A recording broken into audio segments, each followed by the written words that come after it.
Capítulo 31. A cidade vive e arde. A brisa me levou para o Egito, onde um solfejo lindo da cantora Diamond ecoa sob a lua e o sereno, perfumando a deusa Vênus sem jamais sair do tom. Marajó, Carajá, Bororó, em cada canto um herdeiro de Luzia. Imperatriz Leopoldinense, 2018. As ruas chamam para cerveja, mas vez por outra o Figueiredo faz a gente maneirar. Não faz muito tempo que resolvi fazer exercícios físicos. Morando perto da Quinta da Boa Vista, planejei caminhar pelas alamedas do parque 3 vezes por semana. No primeiro dia, antes das 10 da matina, topei com um sujeito paramentado para correr, dotado de comovente barriga, óculos escuros, tênis cheio de borogodó, camiseta cavada e o escambau. O cidadão estava sentado em uma das carrocinhas próximas aos quiosques da entrada do jardim zoológico, comendo um cozido e tomando uma cerveja. Solidário ao atleta e comovido com a cena, desisti da caminhada e pedi uma gelada. Com todo o respeito que o Jardim Botânico e outros parques merecem, sou dos que acham que a Quinta da Boa Vista é o grande parque carioca. O velho terreno entre o rio Maracanã e os sacos de São Cristóvão e Inhaúma, doado a Dom João pelo comerciante português Elias Antônio Lopes, tem história até dizer chega. Não falo apenas do passado imperial, presente ainda no Paço de São Cristóvão e na Alameda dos Sapucaias, parte do projeto do paisagista francês Auguste François-Marie Glazeux.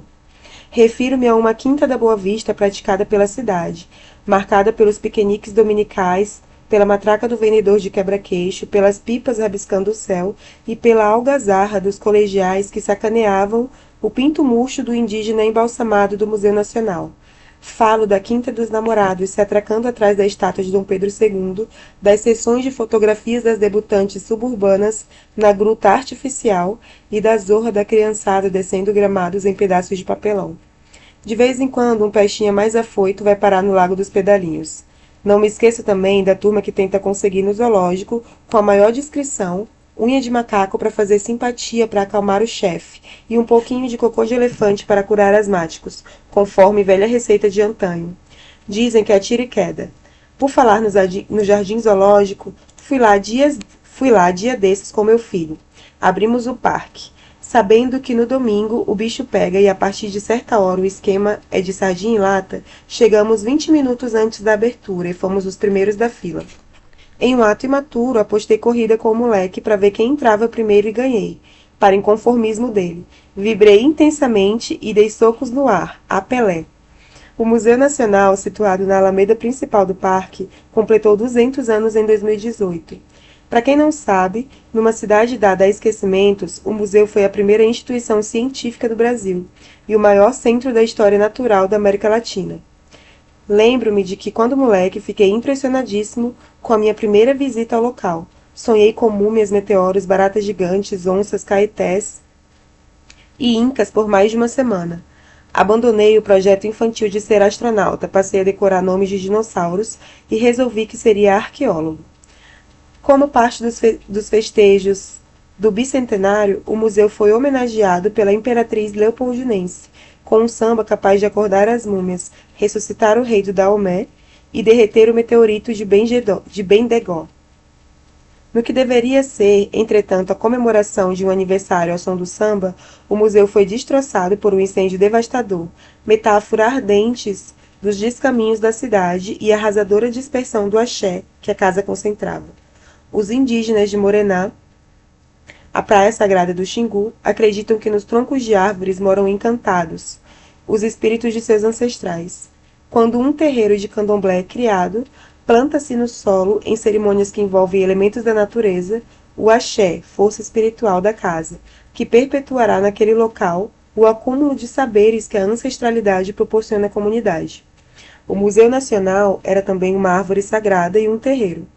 A devastação do museu consumido pelo fogo do descaso é a dispersão do axé, a queda dos troncos das árvores sagradas, o esfacelamento do elo de ancestralidade que faz a vida em comunidade ser possível. O citado samba da Imperatriz Leopoldinense para o Carnaval de 2018 dizia em certo trecho: em cada canto, um herdeiro de Luzia.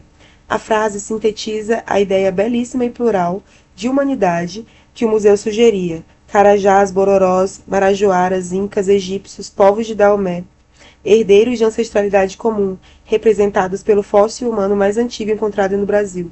O museu sempre me pareceu dizer em suas salas: estamos no mesmo barco. Um lugar não se limita à matéria de seus alicerces.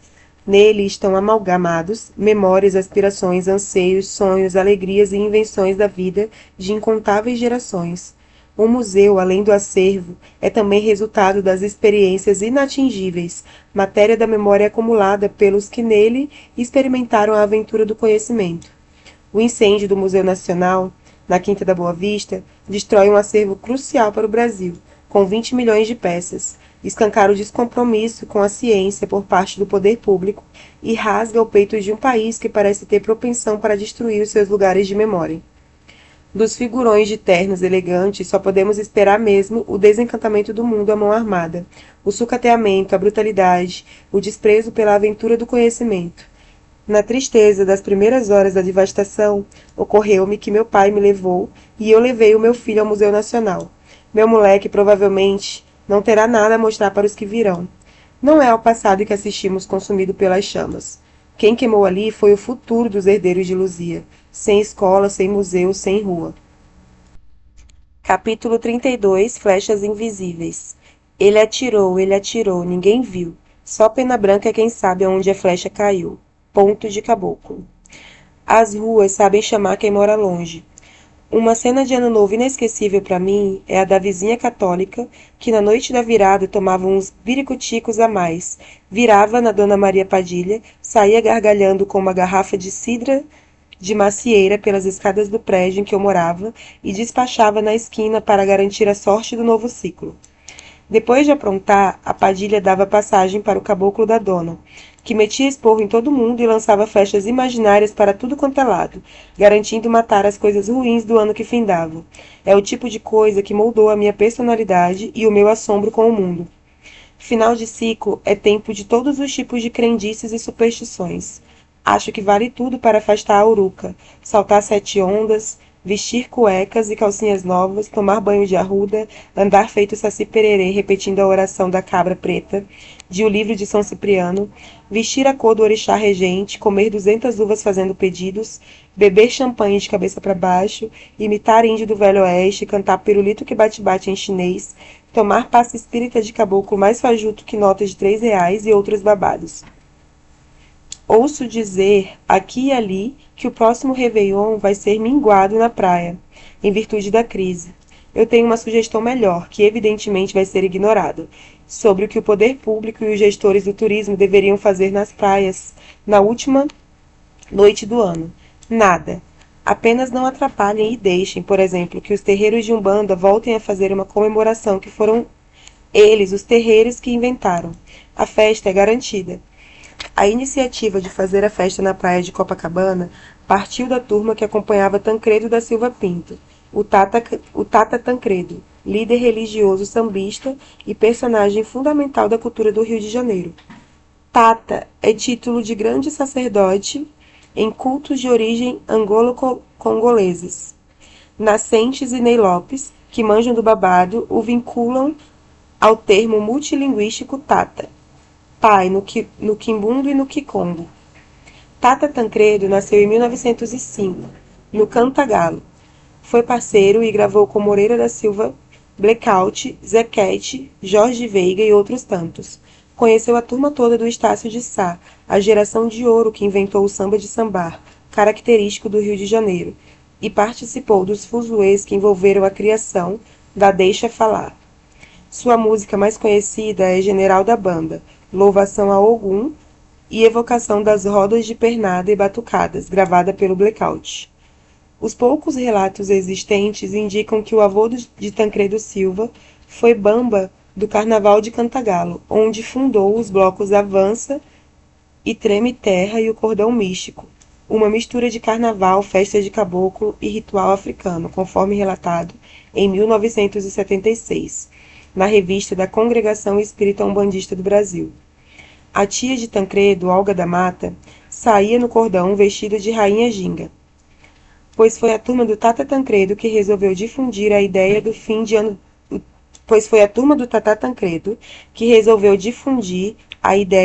ano na praia, em um furdunço que não excluía ninguém. Ateus, católicas, crentes, budistas, flamenguistas, tricolores, bacalhaus e botafoguenses. Por via das dúvidas, garantiam o ano bom recebendo passes de caboclos e pretas velhas das areias, com direito a cocares, charutos e cidras de macieira. Quem não quisesse curtir uma curimba, montava a farofada na areia, e a festa comia solta da mesma forma. A confraternização nas areias de Copacabana virou atração turística, atrai gente de tudo que é canto, gera divisas e garante a ocupação da rede hoteleira. Em contrapartida, os atabaques foram silenciados e os terreiros buscaram alternativas para continuar batendo em praias fora da centralidade turística, driblando ainda a intolerância e o fanatismo de uma turma. A festa, que era um potente evento da cultura, andou nos últimos tempos sucumbindo aos ditames da cultura do evento, aquela que espetaculariza tudo como simulacro. Tem até pacote turístico que já inclui o barquinho de Iemanjá e a revista de celebridade que monta cercadinho com jogo de búzios fashion. A etilização do furdunço é evidente nos espaços reservados nas areias, controlados por grupos privados, hotéis, quiosques e similares. Eu me agarro, em tempos difíceis, ao exemplo do Tata Tancredo Silva, para ainda acreditar na cidade do Rio de Janeiro e na capacidade que temos de inventar a vida no perrengue, dando nó no rabo da tinhosa e fazendo a festa. Não se faz festa, afinal, porque a vida é boa. A razão é exatamente inversa. No fim das contas, sou ainda o menino que acredita nas flechas invisíveis dos caboclos, que elas atinjam os alvos certos, abatendo os pássaros da morte, inimigos da rua. Capítulo 33. A cidade e as crianças. Tem bala de coco e peteca, deixa a criança brincar. Hoje é dia de festa, aí beijada vem saravá. Ponto de Erês. As ruas vivem quando são dos herês e morrem quando são dos carros. Sonho com um projeto que pretendo colocar em prática quando o tempo permitir. Escrever um manual com as regras fabulares da amarelinha, da carniça, do jogo de botão, do preguinho, do pique-bandeira, das cirandas cirandinhas, do lenço atrás, do futebol em ladeiras, do queimado e das variantes da bola de gude. O título está pronto. Ecologia amorosa das brincadeiras de rua. Alguém há de perguntar se brincadeiras infantis têm lugar em um debate sobre cultura. Eu devolvo de prima, é claro que sim. Cultura não se restringe a evento, nem é um terreiro onde só os adultos dançam. Cultura é a maneira como um grupo cria ou reelabora formas de vida e estabelece significados sobre a realidade que o cerca. As maneiras de falar, vestir, comer, rezar, punir, matar, nascer, enterrar os mortos, chorar, festejar, envelhecer, dançar, silenciar, gritar e brincar. O léxico de diversas brincadeiras e folganças de rua me parece importantíssimo para uma gramática afetiva da cultura brasileira. Exemplifico. No Dicionário Mor da Língua Portuguesa, de Cândido de Oliveira, a expressão carniça tem como uma das suas acepções a de pessoa que é objeto de motejos. Luís da Câmara Cascudo afirma a mesma coisa. Certamente vem daí a expressão pular carniça para a brincadeira infantil, que hoje anda quase desaparecida nas cidades.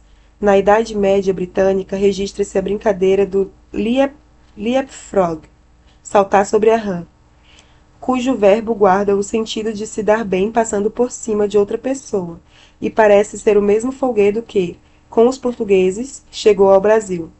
Outro exemplo é o jogo do caxangá, o da canção Escravos de Jó. Esse Jó vem do quimbundo nhó, casa. Escravos de Jó são, portanto, os escravos de casa. Caxangá é um jogo de pedrinhas e tabuleiro. Tem gente que acha que o Jó é uma pessoa, quem sabe o da Bíblia, que sofreu feito doido as provações de Jeová. A educação infantil deve priorizar a criança brincando com o espaço e tomando um não pela cara de vez em quando. Para saber que não é dona do mundo, mas pode se divertir nele sem culpas. Os nossos dias de indelicadezas maltratam a falange de Herê. A adultização de meninas e meninos é acompanhada pela infantilização dos adultos, e a agonia da rua, como lugar de encontro, derrotada pela rua vista como ponto de passagem e circulação de bens, redefine até os padrões das amizades infantis. Sem a rua para brincar, as crianças, quando não são as vítimas principais do abandono, da desigualdade social, da intolerância e da violência urbana, acabam construindo amizades circunscritas ao ambiente das famílias e escolas. A limitação das amizades de escola é evidente. Os alunos da mesma turma são submetidos ao mesmo padrão de aprendizagem. A escola ocidental, fundamentada no ensino seriado e na fragmentação de conteúdo, é geralmente normativa, padroniza comportamentos e corpos. E a diferença? A rua poderia resolver isso. Se a escola normatiza, a rua deveria ser o lugar capaz de permitir o convívio entre os diferentes. Para brincar, afinal, há que se ter a disponibilidade de tempo e espaço e a experiência da escassez que permite a invenção. As crianças de hoje não têm nada disso, atoladas em múltiplas atividades, reféns do consumo do objeto vendido, pronto, e confinadas entre muros concretos e imaginários, erguidos com a dureza de cimentos, preconceitos e medos. A cidade, que deveria proporcionar a circulação de saberes, é cada vez mais a que proporciona a circulação de mercadorias e monstros sobre rodas. Nela, a rua como espaço de interação social entre crianças está morrendo. Eu fiz nas ruas grandes amigos. Meu filho provavelmente não fará. Em certa ocasião, fui com meu moleque a uma praça reformada, a Xavier de Brito na usina, e perguntei para a garotada se eles tinham sido consultados sobre a reforma, para saber se a disposição dos brinquedos estava nos conformes. Nenhum foi ouvido. Os donos do poder desconsideram que a cidade é também o espaço em que as crianças vivem e brincam.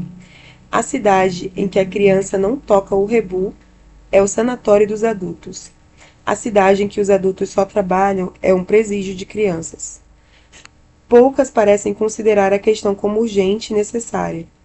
Antes que restem aos herês apenas baixar aplicativos para rodar o peão, que não tem mais chão, pular amarelinhas virtuais e empinar a pipa que não conhece o céu. Pedagogia infantil, insisto, é deixar a criança brincar e desenvolver aptidões ludicamente. O resto é formar gente triste para os currais do mercado de trabalho.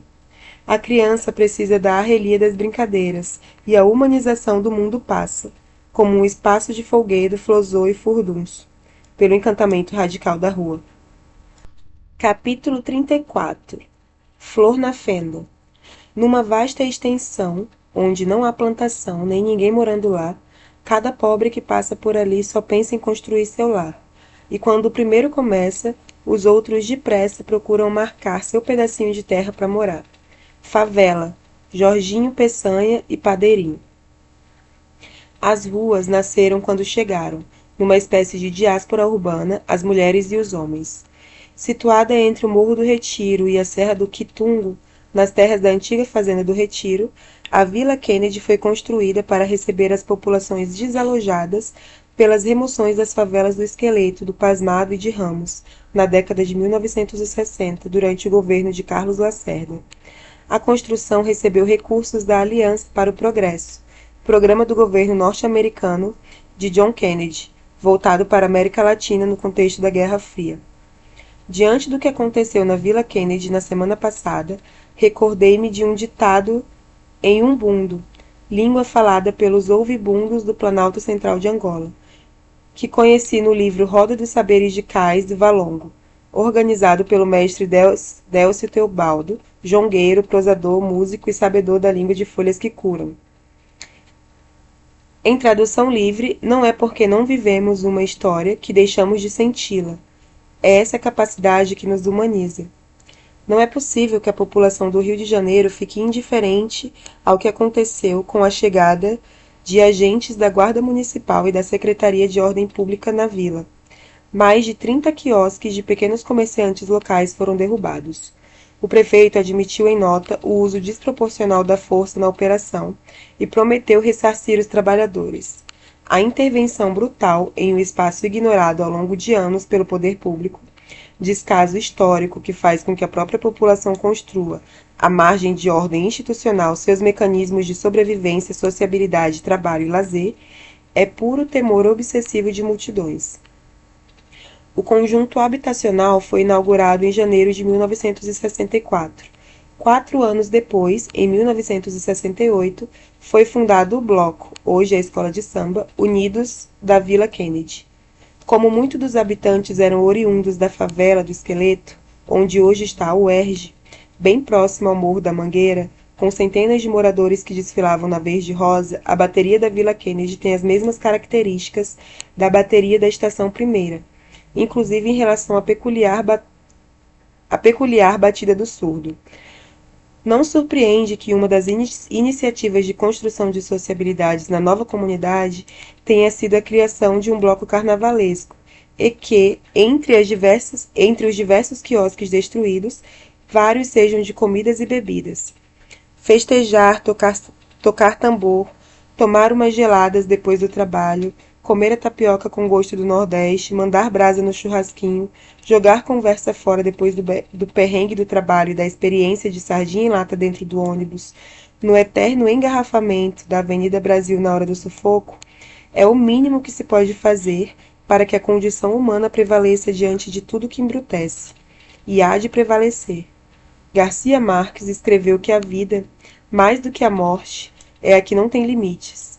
Em um Rio de Janeiro distante do mar, sem o já raiou a liberdade, o povo heróico e o brado retumbante, há quem continue insistindo em colocar na água suja da aldeia, todos os dias, um barquinho conduzido nos tempos do cólera por ela mesma, a danada da vida, sem limites e brotando como flor nas fendas de um muro cinza bordeando a rua.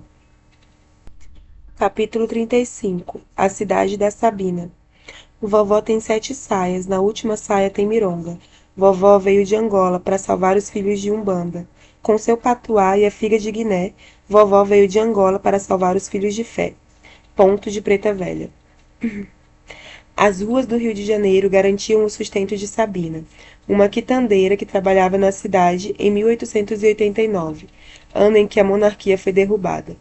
Pouco antes da queda de Dom Pedro II, mais precisamente em julho, os estudantes de medicina, republicanos até os ossos e principalmente clientes das laranjas que Sabina vendia, alvejaram com as frutas do tabuleiro da vendedora a carruagem do Visconde de Ouro Preto, figurão do Império, que cruzou a frente da escola. Na manhã seguinte, o subdelegado da região chegou com os policiais brucutus e expulsou Sabina do ponto, além de apreender seu tabuleiro e levar as laranjas sabem os deuses para onde. Os clientes de Sabina resolveram armar um protesto contra a arbitrariedade. Percorreram o centro da cidade com laranjas espetadas em bengalas e receberam boa adesão da população. A marcha era precedida por um estandarte com uma coroa feita com bananas e leguminosas e uma faixa em homenagem ao homem da lei, ao exterminador das laranjas. Em pouco tempo, as ruas do centro estavam tomadas por uma passeata repleta de laranjas. Fez-se um carnaval fora de época nas esquinas cariocas. Os manifestantes saíram do Largo da Misericórdia, percorreram a 1º de março e, ao entrarem na Rua do Ouvidor, saudaram as redações dos principais jornais e receberam mais adesões e vivas entusiasmados. Diante da reação popular causada pela expulsão da quitandeira, o subdelegado pediu demissão e a chefatura de polícia admitiu que a quitanda de rua voltasse a funcionar no mesmo local. A saga de Sabina vive na encruzilhada em que mito e história se encontram. Há quem afirme que a punida não foi ela, mas outra vendedora de sua quitanda, de nome Geralda. Não importa, Sabina estava imortalizada pela cultura das ruas. Em 1890, os irmãos Arthur e Aloísio popularizaram a quitandeira na revista teatral A República. A artista que representou Sabina no teatro era uma grega branquela chamada Ana Menaretsi. Poucas histórias são mais emblemáticas do sarapatel carioca que a das laranjas da Sabina. Quem alvejou a carruagem do Visconde de Ouro Preto com frutas foram estudantes de medicina. Quem pagou o pato foi a mulher negra quitandeira que estava trabalhando. A adesão de uma parte da população à causa de Sabina é típica de certa solidariedade de rua, aquela que, vez por outra, nos restitui a esperança no meio do desencanto. Por outro lado, Sabina negra, ter sido representada pela grega Menaretse, indica o emblema do racismo, de uma cidade fundada para expulsar franceses que um dia resolveu ser francesa para esconder que é profundamente africano. No meio de tudo isso, a estrela maior do Rio de Janeiro, personagem mais fascinante e incômoda da aventura civilizatória da Guanabara. A rua, com letra maiúscula. Disputada, tensionada, cantada, praticada, como terreiro e desencantada pelos automóveis. Rua da Quitanda de Sabina, da truculência do poder, da gramática, dos corpos que passam ou sambam, do corpo de Marielle crivado de balas, amarrado ao poste por justiceiros, encantado pela fantasia de carnaval, rejuvenescido por cocares do cacique e embalado pela fanfarra do bola preta. Rio que fede, nauseia e ao mesmo tempo aduba e revigora a nossa renitente mania de montar de novo a quitanda, que alguns insistem em arrastar no meio da rua. Capítulo 36. Que gente é essa? A carrocinha pegou 3 cachorros de uma vez. Ai, ai, ai, que gente é essa? Ai, ai, ai, que gente má. Cantiga de roda. As ruas do Rio de Janeiro, sem as crônicas de Lima Barreto, seriam como Troia sem Homero e Canudos, sem Euclides da Cunha. Quem há de contar o drama de suas histórias? Na crônica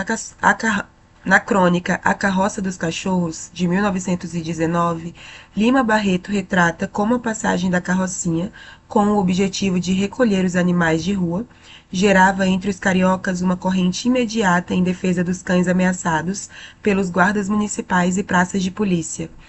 Barreto descreve um diálogo entre Dona Marocas e Dona Eugênia. Vizinha, lá vem a carrocinha, prenda o Jupi.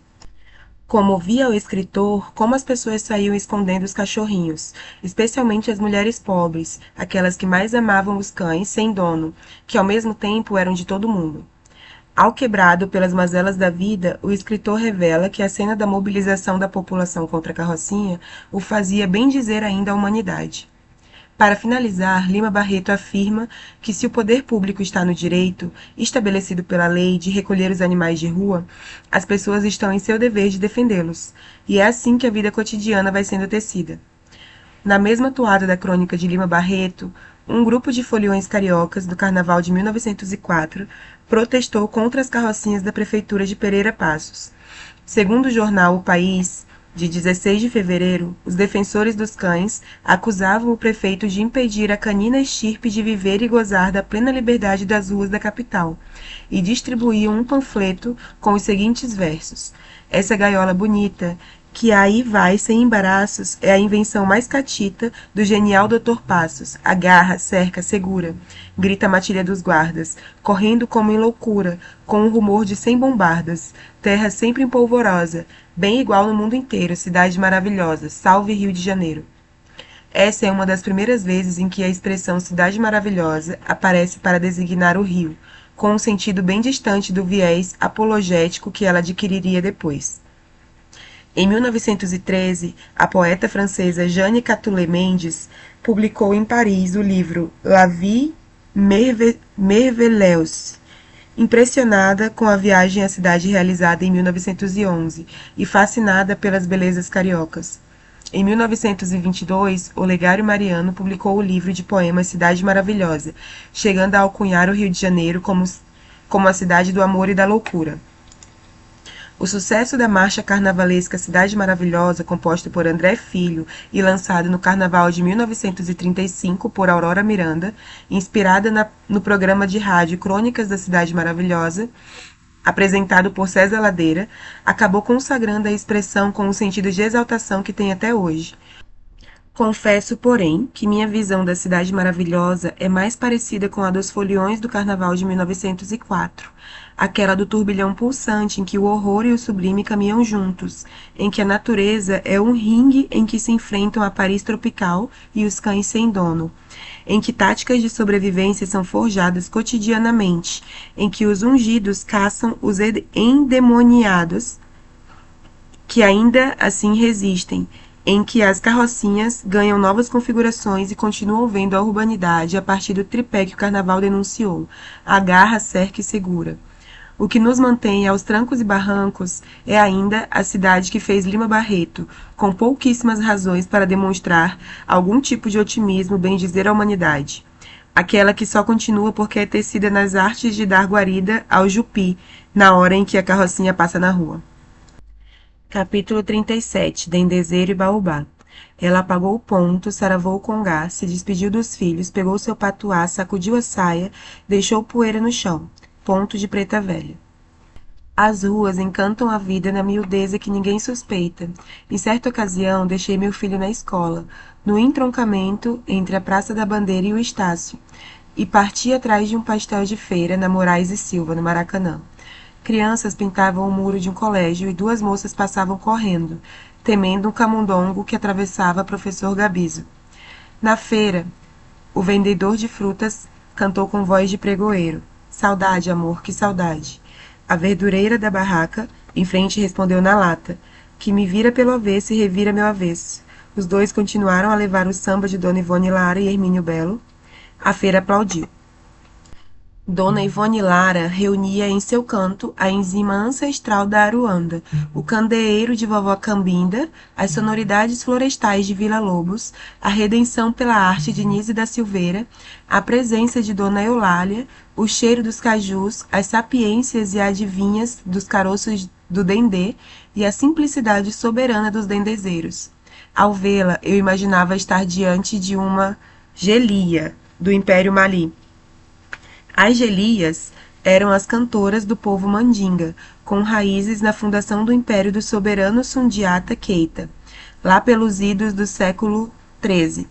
Diz a tradição que Sundiata recebeu de Sogolon, a mulher búfalo, a bengala da força e da profecia, atributos que manifestou ao abraçar sozinho e tirar do chão um grande baobá, a árvore da coesão e do mistério.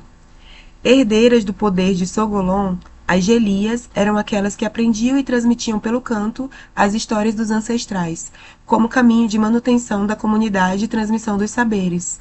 Eram elas ainda as guardiãs e cuidadoras das grandes árvores.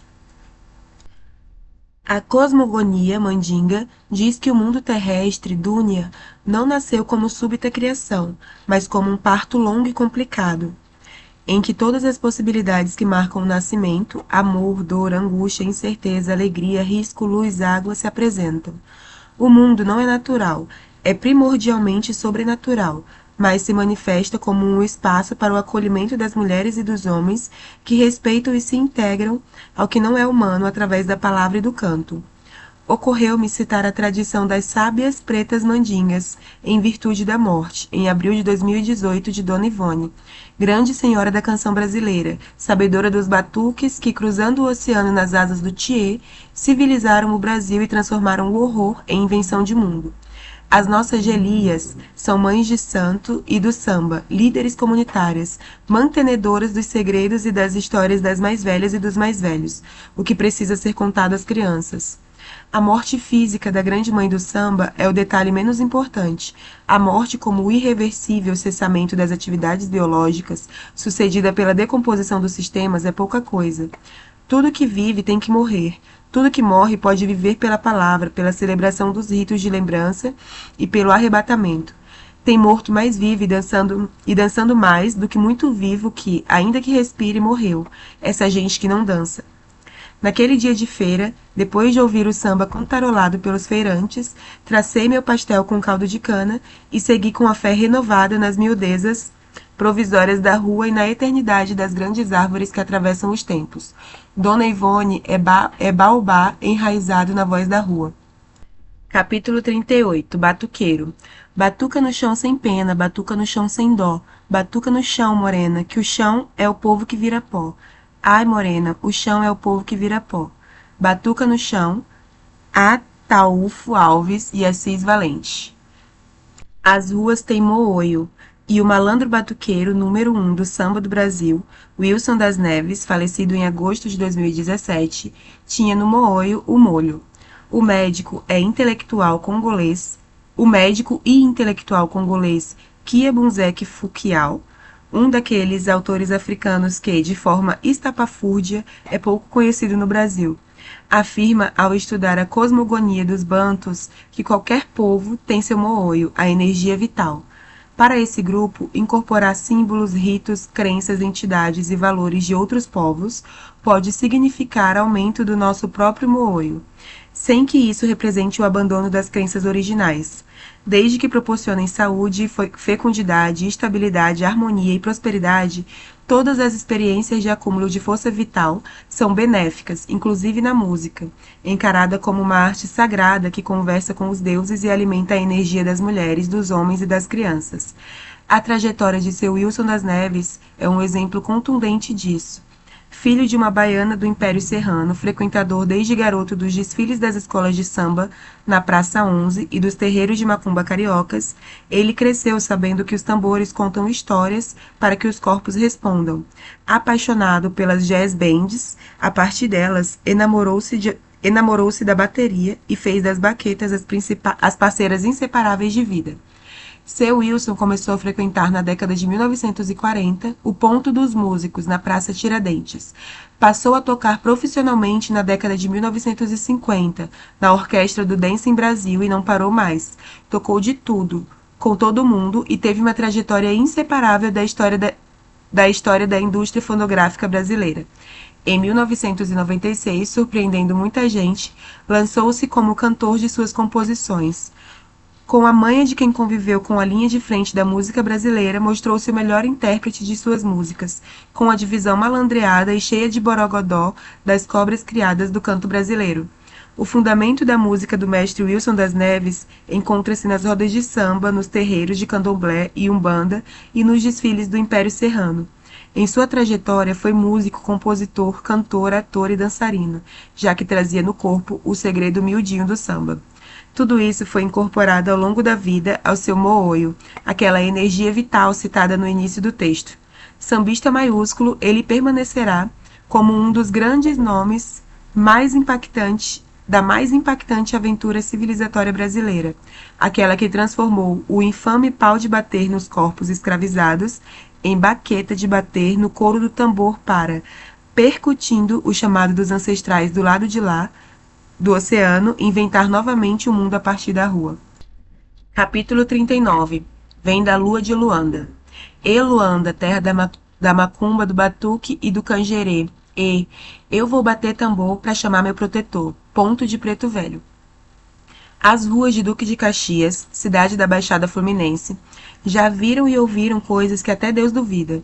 Caxias foi a terra de Tenório Cavalcante, o homem da capa preta, do terreiro do pai de santo baiano Joãozinho da Gomeia, e de escolas de samba como a saudosa Cartolinhas de Caxias e a atual Acadêmicos da Grande Rio.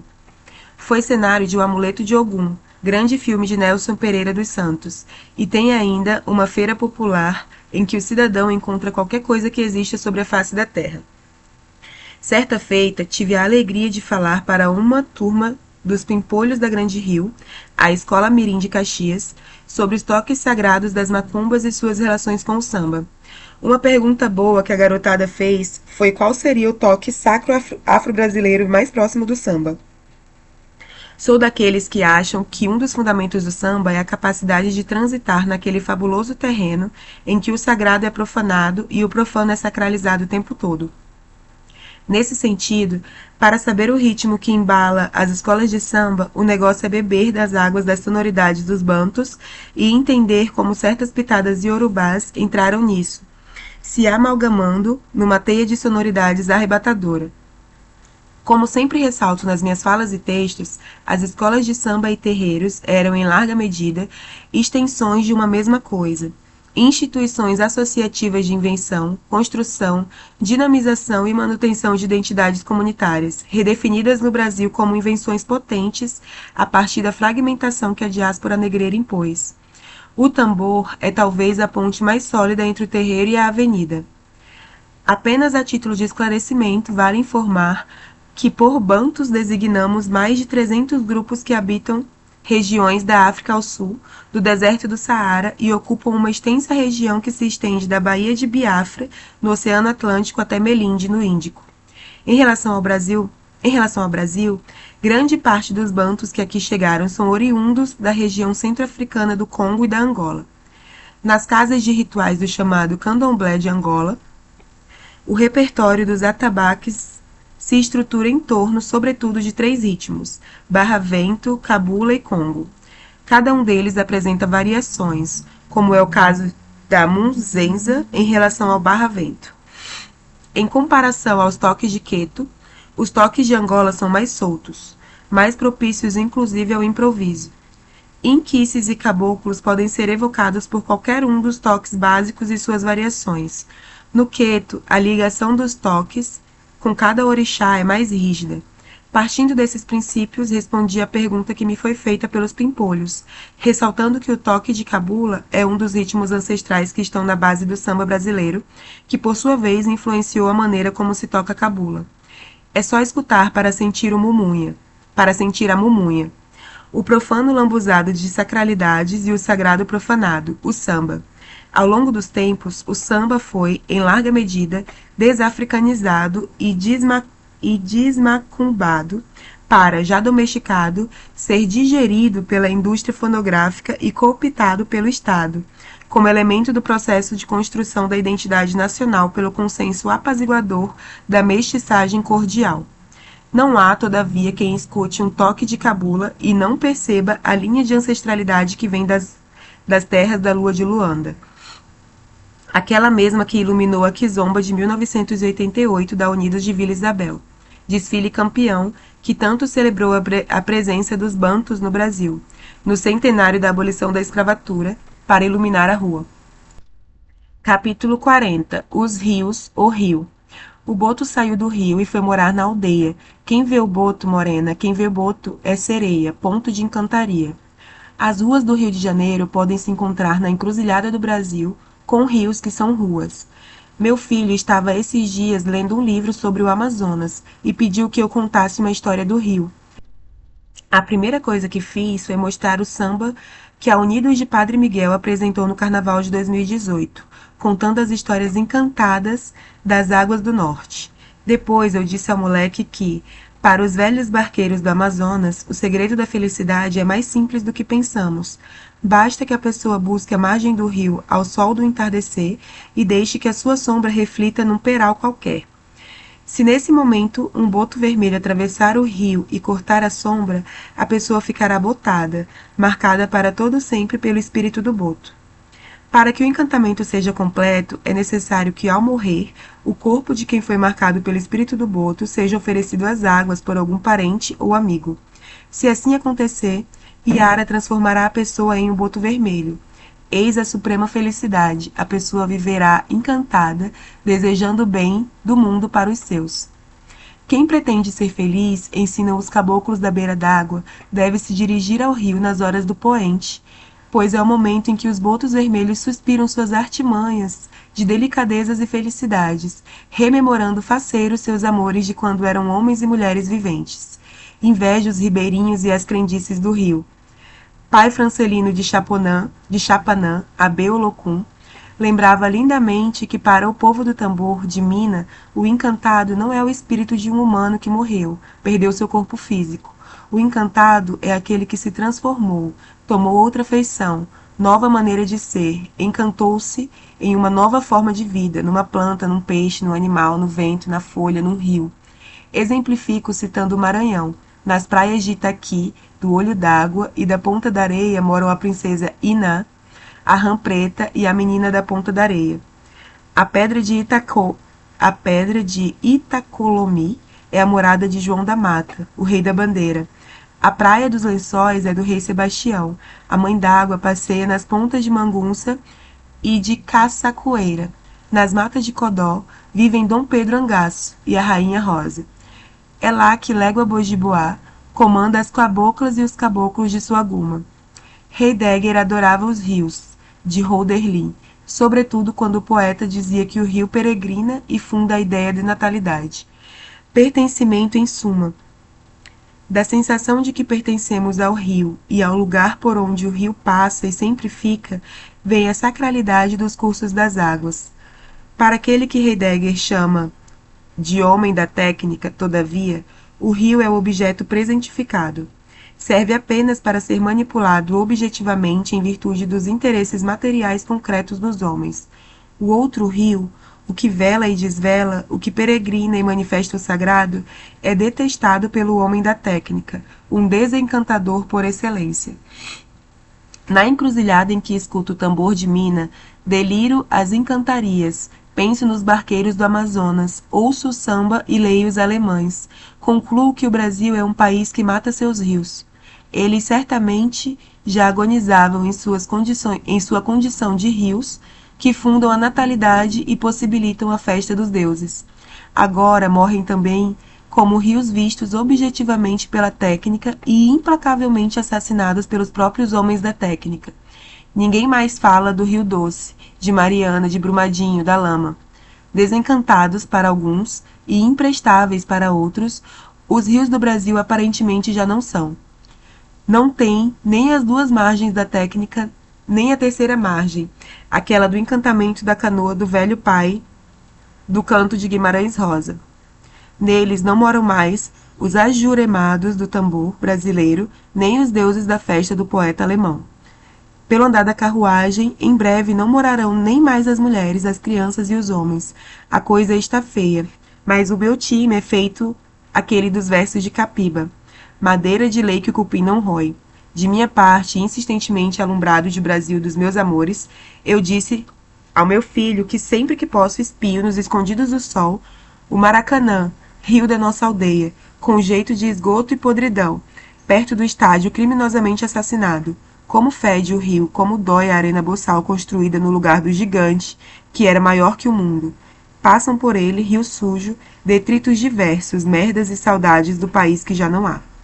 Mas não duvidem que por ele pode passar despercebido no meio do lixo um boto vermelho nos infinitos, encantado ao som de um tambor de rua. Capítulo 41. Contra o tiro, a flauta e o fole. O tempo foi o meu mestre que me ensinou a curar. Passei 3 dias de bruços debaixo do Humaitá quando eu me alevantei. No tempo eu tô para curar. Ponto de encantaria aos mestres do tempo. As ruas chamam, mas vez por outra precisamos de um descanso dentro de casa. Por isso, abri uma cerveja, sentei-me na frente do computador para escrever e coloquei na vitrola Luiz Gonzaga cantando Algodão. Depois, parti para o disco Pixinguinha e Sua Banda, lançado em 1968 pela RCA, com arranjos do gênio para o melhor repertório das festas juninas do Brasil. No meio das aventuras de São Pedro, São João e Santo Antônio, rajadas de metralhadora cantaram à noite, pertinho de casa, e se confundiram com o som que vinha da vitrola. Delirei que eram fogos dos Santos de Junho, fora de época, interagindo com os baiões de lua e os fraseados de Pixinguinha, mas eram tiros mesmo. Nessas situações em que o bicho pega, a sensação de estar relativamente protegido em casa se mistura com reza, que de tão fervorosa não se pronuncia. Um pedido de proteção para as trabalhadoras, os trabalhadores e as crianças brasileiras submetidas na linha de tiro ao berro das armas, quando poderiam e deveriam estar sujeitados apenas aos contracantos de Pixinguinha e ao fole de seu Luiz. Nada parece mais emblemático na cidade do Rio de Janeiro de hoje que essa insólita mistura, as sonoridades de choros, sambas, rojões, polcas e baiões cortados por uma metralha ferindo a noite. A flauta de Pinzindim e a arma assassina aparecem amalgamadas, coladas na alma de Guanabara. Flor e faca afiada, aldeia de afagos e pancadas, terra do periquito Maracanã e do Maracanã, adeus, o rio. O que tinha de ser já era, como no samba do Mauro Duarte. Não, eu insisto na cidade de Pixinguinha, um sujeito que fez um sarapatel com pitadas de baque, pimenta das praias africanas, macumbas cariocas, sonoridades suburbanas, pegada das big bands norte-americanas, malícia das chulas raiadas, polcas europeias e modinhas dos portugais, que nos fizeram também. Como o primeiro carioca de uma família nordestina, insisto mais ainda na cidade do encontro entre Pixinguinha e Luiz Gonzaga, pernambucano que viveu boa parte da vida no Rio de Janeiro, entre o São Carlos e a Ilha do Governador. O miudinho que vos escreve, afinal, admira honestamente e quer conhecer cada vez mais os museus e as grandes artes. Só que meu coração fica com a felicidade de peão rodando e pipa debicada, quando os pés pisam a terra onde a avó cantou e o avô molhou a goela com água que passarinho não bebe. O chão brasileiro é aquele que ilumina os olhos e rega o peito nos arroubos das floradas, feitas que florescem nas matas cariocas e entre Exu e Santana do Cariri, na Serra do Araripe, onde Luiz nasceu em noite de zelação para delírio do velho Januário. Não vejo saída para a cidade e o país fora das lutas, saberes e fazeres cotidianos das mulheres e homens comuns, aqueles que dão sentido à aventura de prosseguir no escuro, na falta e no fole. O resto eu entrego aos caprichos do destino, zeloso de que me guiou até aqui a sabedoria incerta e adivinhada de um amor maior do que o mundo pelo chão. Um amor do tamanho da Chapada do Araripe e da rua Belarmino Barreto, entre Ceará, Pernambuco e as Seis Marias Sonoras de Olaria e Ramos, onde Luiz Gonzaga foi batizado nas rogações da boa sorte. Pixinguinha viveu e certo Brasil foi inventado no ritmo da zabumba e nas harmonias dos corações suburbanos no compasso encantado da rua. Capítulo 42. O Senhor da Folha Serenada. Caiu uma folha na Jurema, veio o sereno e molhou, e depois veio o sol, enxugou, e a sua mata se abriu toda em flor. Ponto de caboclo. As ruas celebram Umbanda, religião que comemora o seu mito de origem no dia 15 de novembro, e pode ser percebida como resultado do amálgama entre os ritos de ancestralidade dos bantus, calundus, pagelanças, indígenas catimbós, o culto fundamentado na bebida sagrada do tronco da Jurema, encantarias, elementos do cristianismo popular ibérico e todo o espiritismo kardecista. Seus saberes moram na encruzilhada da cristianização dos ritos africanos e da africanização do cristianismo, com um tempero profundamente indígena, acrescentado aos poucos por diversas contribuições. Mas vamos ao mito de origem. A versão mais famosa para a criação da Umbanda transita em torno do dia em que, no distrito de Neves, na cidade de São Gonçalo, Rio de Janeiro, o jovem Zélio Fernandino de Moraes sofreu uma paralisia inexplicável. Zélio teria, depois de certo tempo, se levantado e anunciado a própria cura. A mãe do rapaz o levou a uma rezadeira, conhecida na região, que incorporava o espírito do preto velho tio Antônio. Tio Antônio disse que Zélio era médium e deveria trabalhar esse dom. No dia 15 de novembro de 1908, por sugestão de um amigo do pai, Zélio foi levado à Federação Espírita de Niterói. Subvertendo as normas do culto, Zélio levantou-se da mesa em que estava e disse que ali faltava uma flor. Foi até o jardim, apanhou uma rosa branca e colocou-a, com um copo de água, no centro da mesa do trabalho. Ainda segundo a versão mais famosa, Zélio incorporou um espírito e simultaneamente diversos médiuns presentes receberam caboclos, índios e pretos velhos. Instaurou-se, na visão dos membros da Federação Espírita, uma confusão sem precedentes. Ao ter a atenção chamada por um dirigente da Federação Espírita, o espírito incorporado em Zélio perguntou qual era a razão para evitarem a presença dos pretos e caboclos do Brasil, se nem sequer se dignavam a ouvir suas mensagens. Um membro da federação inquiriu o espírito que Zélio recebia, com o argumento de que pretos velhos, índios e caboclos eram atrasados, não podendo ser espíritos de luz. Ainda perguntou o nome da entidade e ouviu a seguinte resposta. Se julgam atrasados o espírito de pretos e índios, saibam que amanhã darei início a um culto em que os pretos e índios poderão dar sua mensagem, e assim cumprir a missão que o plano espiritual lhes confiou. E se querem saber meu nome, que seja este, Caboclo das Sete Encruzilhadas, porque não haverá caminhos fechados para mim. É sintomático que a Umbanda tenha começado a estruturar o seu culto em um momento singular dos debates sobre a construção da identidade nacional, o pós-abolição e as primeiras décadas da República. Em certo sentido, o que o Caboclo das Sete Encruzilhadas anuncia não é só a religião. A chegada dos pretos velhos, dos caboclos, do povo de rua, da linha dos ciganos, dos boiadeiros, dos baianos ao terreiros do Brasil diz muito sobre a história do samba, da capoeira e da popularização do futebol. Diz ainda sobre a inviabilidade de se pensar a identidade nacional com a confortável fixidez que os ideólogos do branqueamento racial e os gestores do projeto colonial, continuado pela República, sugeriram no período. A história da Umbanda e os significados do seu mito fundador contam muito sobre os tensionamentos da formação brasileira. Há um país oficial que ainda tenta silenciar os índios, os caboclos, os pretos, os ciganos, os malandros, as pombagiras, mulheres donas do próprio corpo e encanto, e todos aqueles vistos como estranhos por um projeto colonial amansador de corpos, disciplinador de condutas e aniquilador de saberes.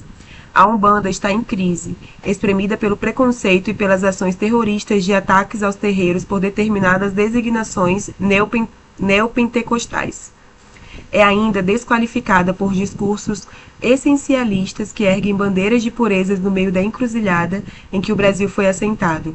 Sofre também do desprezo que o monorracionalismo viciado e eurocêntrico nutre pela multiplicidade de suas potências. Apesar disso, ou por isso mesmo, afirmo que o Caboclo das Sete Encruzilhadas permanece sendo um poderoso intelectual brasileiro. Nunca achei mera coincidência que seu brado insubmisso tenha sido lançado no aniversário da proclamação da República. Seu protesto, gritado na ventania, suas flechas atiradas na direção da Mata Virgem, clamam por uma aldeia que reconheça a alteridade, as gramáticas não normativas, as sofisticadas dimensões ontológicas dos corpos disponíveis para o transe, a generosidade dos encontros, as tecnologias terapêuticas e populares do apaziguamento das almas pela maceração das folhas e pela fumaça dos cachimbos do combo. É ainda o brado mais que centenário do Caboclo das Sete Encruzilhadas que joga na cara do Brasil, como amarração, nosso desafio mais potente. Chamem os tupinambás, os amoirés, os pretos, os exus, as pombagiras, as ciganas, os bugres, os boiadeiros, as juremeiras, os mestres, as encantadas, as sereias, os meninos levados, os pajés, as rezadeiras, os canoeiros, as pedrinhas miudinhas de Aruanda. Chamem todas as gentes massacradas pelo projeto colonial, de aniquilação. A pemba risca os ritos desafiadores de afirmação da vida. Ao cultuar, aparentemente, os mortos, é exatamente contra a morte que o brado e a flecha do caboclo ainda ressoam. Quem encantou a sucuri, macerando no toco a folha serenada, despertou de beleza a mata escura. A história exemplar da Umbanda é um ponto riscado de louvação aos excluídos pelo Brasil afora, o país da rua.